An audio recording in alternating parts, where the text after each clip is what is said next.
On l'appelle la Semaine Sainte. Récap sur 7 jours d'une intensité telle que le monde fut changé à jamais. Bienvenue en l'an 33. Il reste une semaine à Jésus pour vivre. Dorénavant, les événements vont s'enchaîner avec une intensité si dramatique et une chronologie si resserrée qu'il ne faudra pas trop de toute une vie pour les chrétiens pour les digérer année après année aux alentours des fêtes de Pâques.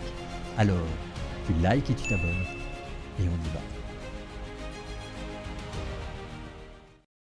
Nous commençons avec le jour 0.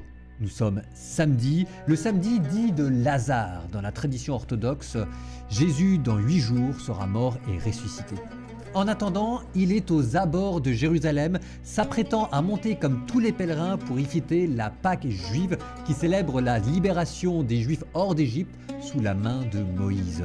Depuis qu'il est monté sur le mont Tabor et qu'il a été transfiguré, Jésus a pris la résolution de se retourner vers Jérusalem où il sait que ses ennemis, les pharisiens, les sadducéens, les grands prêtres l'attendent pour le faire périr. Et maintenant, il n'est plus qu'à quelques kilomètres de Jérusalem.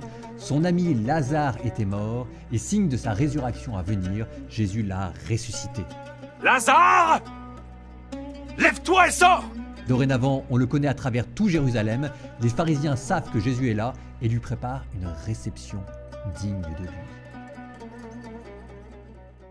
Jour 1.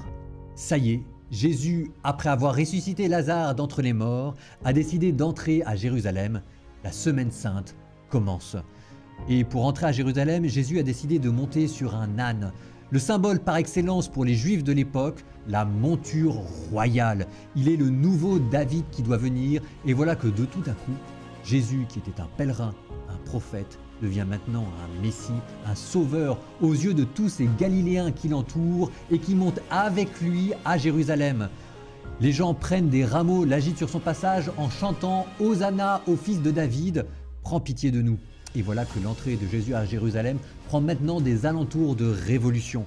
Les chrétiens s'en souviennent chaque année dans ce qu'ils appellent le dimanche des rameaux, venant à la messe avec des rameaux et les agitant lors du passage du prêtre. C'est pour eux une manière de se souvenir de ce jour où Jésus, Dieu fait homme, avait voulu prendre possession de sa ville, la ville sainte.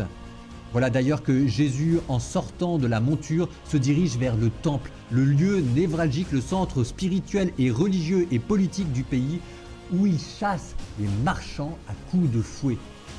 Les pharisiens, les sadducéens, les grands prêtres, tous sont fous de rage. Ils viennent de comprendre ce qui est en train de se passer. Une révolution est en marche.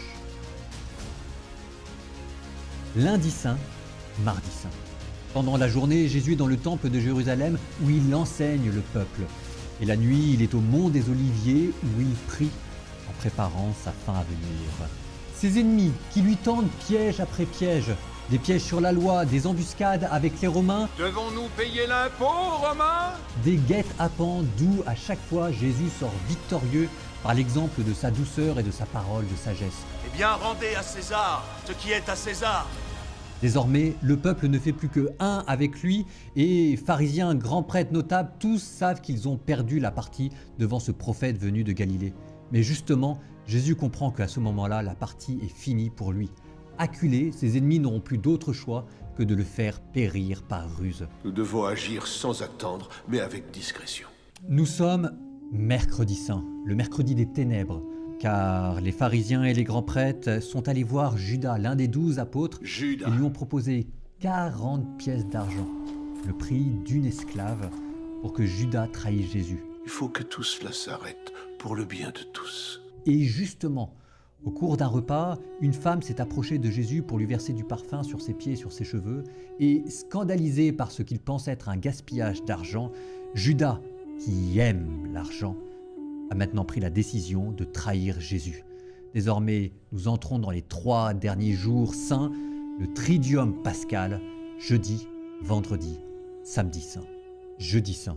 Nous sommes le premier jour de la fête des pains sans levain, et pour se préparer à fêter dignement la fête juive et ce que l'on appelle le Seder, le repas traditionnel qui commémore la libération des Juifs hors d'Égypte au temps de Moïse, Jésus a envoyé 2 de ses disciples préparer le repas rituel dans ce qui est probablement le quartier essénien de Jérusalem.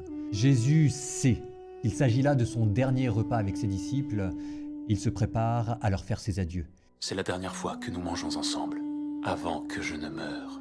Il leur donne son enseignement, le commandement nouveau, à la manière dont je vous ai aimés, aimez-vous les uns les autres. Et il leur donne le geste définitif qui leur permettra de mieux comprendre cet enseignement. Il leur lave les pieds. Et puis il prend du pain qu'il rompt et il leur donne en disant « Prenez et mangez-en tous, ceci est mon corps livré pour vous ». Les chrétiens des générations à venir s'en souviendront le jeudi saint, ce qu'ils appellent la Sainte Seine, quand ils reprendront les derniers enseignements et les dernières paroles et les derniers gestes de Jésus. Il y a tout d'abord le lavement des pieds. Jésus qui donne son dernier enseignement sous forme d'un geste et que les chrétiens reprendront à la messe. Et puis il y a encore Jésus qui prend du pain, qui le rompt et qui le donne à ses disciples en disant « Prenez, mangez-en tous, ceci est mon corps livré pour vous ». La première messe. Les apôtres sentent qu'il y a là quelque chose d'inhabituel, mais ils n'osent pas interroger Jésus, qui bientôt se met à leur dire que l'un des 12 va le trahir. Je serai bientôt entre les mains de mes ennemis, car on m'aura trahi, et je serai condamné à mort. Les apôtres sont apeurés, mais il n'en faudra pas plus pour que Judas prenne sa dernière résolution, franchisse le pas et aille dans la nuit où il faisait noir. Jésus se dirige dans son jardin préféré, le jardin des Oliviers, pour y prier. Mais voilà que bientôt, Judas revient avec une foule armée de gourdins et de glaives, l'arrête, l'emprisonne, l'amène au temple pour y être jugé et condamné par le Sanhédrin, le grand tribunal juif. Nous sommes vendredi saint. Jésus, après avoir été arrêté et condamné pour motifs religieux et blasphème par le Sanhédrin, est maintenant à nouveau déféré devant les Romains pour y être condamné une deuxième fois, cette fois-ci pour des motifs politiques. Tu es le roi des Juifs, tu mérites de mourir. Mais Jésus n'est pas simplement condamné, il est arrêté, torturé, flagellé de manière brutale, couronné d'épines, et voilà que bientôt il porte sa croix devant sa mère, tandis que tous les apôtres se sont enfuis, à l'exception de Jean. On l'amène au mont du Golgotha, où il est crucifié à côté de 2 brigands. Épuisé par sa torture, il est 15 heures, Jésus meurt rapidement en criant une dernière fois « Mon Dieu, pourquoi m'as-tu abandonné ?» Là encore, les chrétiens essayeront de méditer la geste douloureuse et la passion de Jésus année après année lors du Vendredi Saint, en vénérant de manière publique et solennelle la croix de Jésus, ou bien en refaisant à nouveau de manière symbolique un chemin de croix. Nous sommes maintenant samedi saint, la terre se tait. Le corps de Jésus repose en paix sur la pierre du tombeau, tandis que son âme s'en est allée dans les ténèbres de la mort, dans le royaume des défunts, les enfers. Et voilà que, sans que l'on ne sache comment, dans la nuit du samedi au dimanche, Jésus ressuscite. Un ange qui descend du ciel, qui roule la pierre du tombeau, le corps de Jésus qui ressuscite, le cri de joie, le nouvel « Alléluia ». Personne n'était là dans le mystère du tombeau. Mais maintenant, 6 siècles après, les chrétiens se réunissent la nuit de Pâques. Les chrétiens se rappellent de leur Sauveur qui a obtenu pour eux le pardon des péchés en mourant pour eux et en ressuscitant pour eux. Pour mieux s'unir à la mort et à la résurrection de Jésus, c'est encore là que les chrétiens choisissent de préférence de baptiser les chrétiens adultes. En les plongeant dans l'eau, ils s'unissent à la mort de Jésus et en relevant de l'eau, ils s'unissent à sa résurrection. Des Alléluia chantent à travers tout le monde. Le Christ est ressuscité. Il a obtenu le pardon des péchés. Il a brisé la mort. Nous sommes sauvés. Nous sommes le dimanche de Pâques. Voilà que le dimanche égrène les nombreux récits d'apparitions. D'abord les saintes femmes au tombeau, puis les disciples d'Emmaüs et enfin les 11 disciples réunis apeurés à Jérusalem. Les jours de la Passion sont terminés. Le Christ est victorieux. 40 jours, il va rester avec ses disciples pour leur donner leur dernier enseignement. Et puis, au bout de 40 jours, il reviendra de manière définitive dans le royaume du ciel, là où il régnera à la droite de Dieu, ce que l'on appelle l'ascension. 10 jours après, le Christ du haut du ciel envoie sur ses apôtres sous forme de langue de feu l'Esprit Saint pour qu'ils propagent la bonne nouvelle, qu'ils convertissent les cœurs, qu'ils guérissent les malades et qu'ils évangélisent le monde entier.